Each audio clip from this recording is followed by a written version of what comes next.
اور اس صورتحال پر ہم بات کریں گے. اس وقت ہمارے ساتھ موجود ہیں دفاعی تجزیہ کار بریگیڈیئر ریٹائرڈ راشد ولی صاحب. بہت شکریہ بریگیڈیئر صاحب آپ کے وقت کا.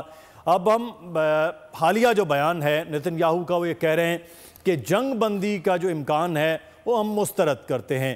یعنی یہ نہتے شہریوں پر بمباری، اس کو جنگ کا نام دے رہے ہیں. بچوں کو شہید کیا جانا، اس کو جنگ کا نام دیا جا رہا ہے. جنگ تو وہ ہوتی ہے، آپ خود ایک سولجر ہیں، کہ جو دو فوجوں کے درمیان ہوتی ہے. یہاں تو عام شہریوں پر، ہاسپٹلز پر، گھروں پر بمباری، اس کو جنگ کہا جا رہا ہے، اور اس کی سپورٹ ہو رہی ہے امریکہ کی جانب سے اور کچھ یورپی ممالک کی جانب سے. جی بالکل، یہ انفارچونیٹلی ایسا ہی ہے. اور یہ ایک انسانی المیہ جو جنم لے رہا ہے وہ سب کے سامنے ہے. اور کل اگر آپ B B C, CNN، Al Jazeera, جتنے بھی چینلز ہیں، ان میں تواتر سے ایک چیز آ رہی ہے کہ there are two parallel universes. ایک وہ یونیورس ہے جس میں ہیومینیٹیرین کرائسس اس کا ذکر ہو رہا ہے، جس میں یہ جتنی بھی UN کی ایجنسیز ہیں، کچھ مسلمان ممالک ہیں، اور ایسے بھی یورپین ملک ہیں جو کہ اس کی طرف ابھی ان کی توجہ ہو گئی ہے، اور وہ بھی اس خیال کے حامی ہیں کہ اس جنگ کو فوری طور پر روکا جائے، اور اس میں جو انسانی المیہ ڈیولپ ہو رہا ہے اس میں ایک ہیومینیٹیرین پاز کیا جائے. تو دوسرا پیرلل یونیورس ہے اسرائیل کا، اور وہ اس کے جو پرائم منسٹر ہے نیتن یاہو، اس کی کل اگر آپ نے اسٹیٹمنٹ دیکھی ہو تو وہ تو ایک مارکڈ ود ہیوبرس جس کو کہتے ہیں. جی. اور اس نے تو کہا ہے کہ جنگ جو ہے یہ اس کا منطقی جب تک انجام نہیں ہوگا تو ہم نہیں روکیں گے. اور وہ اس کو کر رہا تھا، تشبیہ دے رہا تھا 9/11 کے ساتھ، کہ امریکہ نے چونکہ 9/11 کے بعد جنگ نہیں روکی تو ہمارا یہ 9/11 تھا، ہم بھی نہیں روکیں گے. تو یہ دونوں ایک جب تک، اور اس کے پیچھے بالکل جو امریکہ، اس کی لیڈرشپ، UK، ایون ایسے ممالک بھی ہیں جو کینیڈا جیسے ممالک ہیں جو کہ ہیومینیٹیرین کازز اور جسٹس کے لیے مشہور ہے دنیا میں، انہوں نے بھی اپنا وزن اسرائیل کے پلڑے میں ڈالا ہوا ہے. تو یہ جب تک دنیا ایک یونائٹڈ فرنٹ نہیں سامنے لاتی تو یہ ایک ایسا المیہ جنم لے گا جس کا بریگیڈیئر صاحب یونائٹڈ فرنٹ تو اس طرح سے نظر نہیں آ رہا ہے، کیونکہ آپ خود بات کر رہے ہیں کہ دو فیسز ہم دیکھ رہے ہیں ایک اسی دنیا کے. تو جو ہیومینیٹیرین گراؤنڈ کی بات کرتے ہیں، ہیومن رائٹس کی بات کرتے ہیں، یورپ میں سب سے زیادہ ہیومن رائٹس کی بات ہو رہی ہے. عوام تو ہیومن رائٹس کی بات کر رہے ہیں، ان کی حکومتیں اسرائیل کے اس بربریت کو سپورٹ کر رہی ہیں. یورپ، کینیڈا، آسٹریلیا تک کی سپورٹ جو ہے وہ ہمیں اسرائیل کے پلڑے میں نظر آ رہی ہے. تو یہاں ہیومن رائٹس پھر ان حکومتوں کے نزدیک کچھ نہیں؟ جی ایسا ہی ہے. اور کیونکہ حکومتیں کچھ لابیز کے زیر اثر ہیں، اور وہ لابیز ایسی ہیں جو پوری دنیا کو انہوں نے فائنینشیل نظام کو قابو کیا ہوا ہے. اور یہ ایک بدقسمتی سے ایک حقیقت ہے.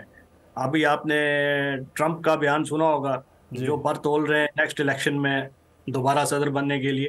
انہوں نے کہا ہے کہ جو مسلمان ممالک ہیں ان پہ دوبارہ میں ویزا کا پابندی عائد کر دوں گا، اور کیونکہ وہ اس وقت فلسطینیوں کی حق میں آواز اٹھا رہے ہیں. تو یہ انفارچونیٹ فیکٹ ہیں جن کا اب ہمیں یہ دیکھنا یہ ہے کہ وہ کون سے ممالک ہیں. 120 میں سے جنہوں نے 14 نے اس کی مخالفت کی، اور جو ریزولوشن تھی جنرل اسمبلی کی کہ ہیومینیٹیرین پاز کیا جائے، سیز فائر کیا جائے اور ایکسیس ٹو ایڈ دیا جائے، تو 45 ممالک ہیں جنہوں نے اس کو ایبسٹین کیا ہے. اب ایبسٹینشن بھی ایسے حالات میں جو کہ جہاں پہ ایک انسانی المیہ جنم لے رہا ہو، تو ایبسٹین کرنا بھی ایسا ہوتا ہے کہ آپ اس کی مخالفت کر رہے ہو.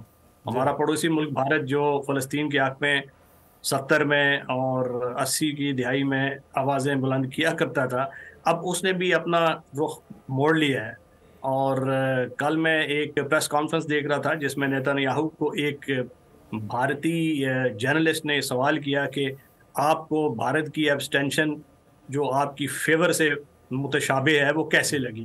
تو ایک ایسا ملک جو کمپلیٹلی جو ریالٹیز ہیں انسانی المیہ کی جو اس وقت انویل ہو رہی ہیں غازہ میں، اس سے کمپلیٹلی ان کا ڈائیورسڈ ہے ورلڈ ویو. تو یہ ایک قسم کی ایک ایپیتھی ہے. اور اس سے نکلنے کے لیے مسلمان ممالک کو اپنا ایک بہت مؤثر کردار ادا کرنا ہوگا. صحیح، لیکن آپ مسلمان ممالک کی بات کریں، ہم دوسروں پر تو گلہ کر رہے ہیں کہ اگر کینیڈا جیسا ملک ہے وہ بھی سپورٹ کر رہا ہے، یورپ کے کچھ کنٹریز مکمل سپورٹ کرتے نظر آ رہے ہیں، ایون بھارت بھی. لیکن بریگیڈیئر صاحب، OIC میں جس طرح اجلاس ہوا، آپ نے دیکھا کچھ وزراء خارجہ تھے، کچھ مندوبین تھے. سربراہی اجلاس کی ضرورت نہیں تھی OIC کی، اور جن کے ساتھ سفارتی تعلقات اسرائیل بنا چکا ہے وہ سفارتی تعلقات فی الوقت منقطع کرنا، پھر جو ایندھن کی فراہمی اس کا روکے جانا، اور جو معاشی بائیکاٹ ہے، یہی پریشر ہو سکتے تھے اگر جنگ نہیں کر سکتے، جو اس وقت ممکن بھی نہیں ہے. تو اس جانب ہم کیوں نہیں بڑھے مسلم ممالک سے تعاون؟ یہ ایک انفارچونیٹ ریئلٹی ہے کہ ہم بہت کچھ اس سے بہتر کرنا چاہیے تھا مسلم امہ کو، جو ابھی تک نہیں کیا. OIC کے فورم سے بھی اتنی مؤثر آواز نہیں آئی، اور زیادہ سے زیادہ یہ جو 9 ممالک ہیں مسلمان، جس میں GCC کے ممالک ہیں، ترکی ہے، باقی انہوں نے مل کے کچھ کوشش کی اسٹیٹمنٹس دینے کی، مگر اس میں بھی وہ بیچ میں ایسے وہ اس کو میلی ماؤتھ قسم کی اسٹیٹمنٹس ہیں کہ جو کلیئرلی اس کو کوئی تھریٹ نہیں لگ رہی.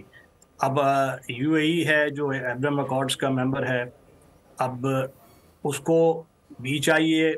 باقی جو ممالک ہیں، سعودی عربیہ جو ایک بہت ایک مضبوط ملک ہے جس کے ساتھ ابھی اسرائیل کے روابط بڑھ رہے تھے، وہ اس کو ایک ٹیمپرری سیٹ بیک آیا ہے. مگر اب ان تمام ممالک نے ایک اس کے ساتھ کوئی کسی قسم کے ڈپلومیٹک ریلیشنز سیور نہیں، ایسی اسٹرانگ اسٹیٹمنٹ دی ہے جس سے کوئی اسرائیل تھریٹنڈ فیل کرتا.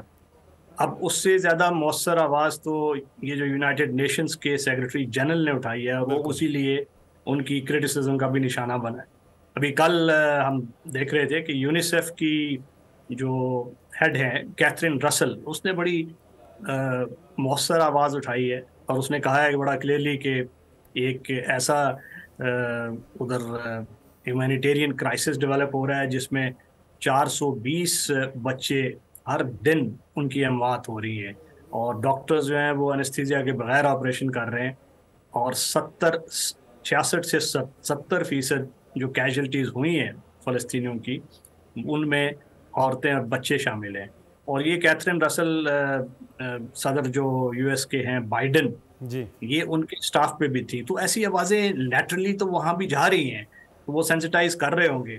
اسی طرح UN انروا جو کہ ریفیوجیز کے ساتھ ڈیل کر رہی ہے آرگنائزیشن، اس کے ہیڈ نے بڑا ایفیکٹولی کل آواز اٹھائی ہے، اور اس نے بتایا ہے کہ جی اگر یہ ریفیوجیز کے کیمپس پہ حملے نہ روکے گئے، تو اس نے ذکر کیا کہ انڈونیشین اور یہ ترکش جو سیٹ اپس تھے، ویئر ہاؤسز، ان کو بھی ٹارگٹ کیا جا رہا ہے. بالکل. تو اس کو اگر کیا جاتا رہا تو یہ ایک ایسا عالمیہ جنم لے گا جو کہ یہ آوازیں اٹھ رہی ہیں نہ صرف جس پہ یونائٹڈ نیشن کے مختلف اداروں کے سربراہ، انٹرنیشنل کرائم کورٹ کے پروسیکیوٹر کا بھی کل بیان وہ آپ کی بھی نظر سے گزرا ہوگا، وہاں بھی انہوں نے بھی کہا یہ جنگی جرائم ہیں جس طرح سے بچوں پر اور ہاسپٹلز پر یہ حملے ہیں.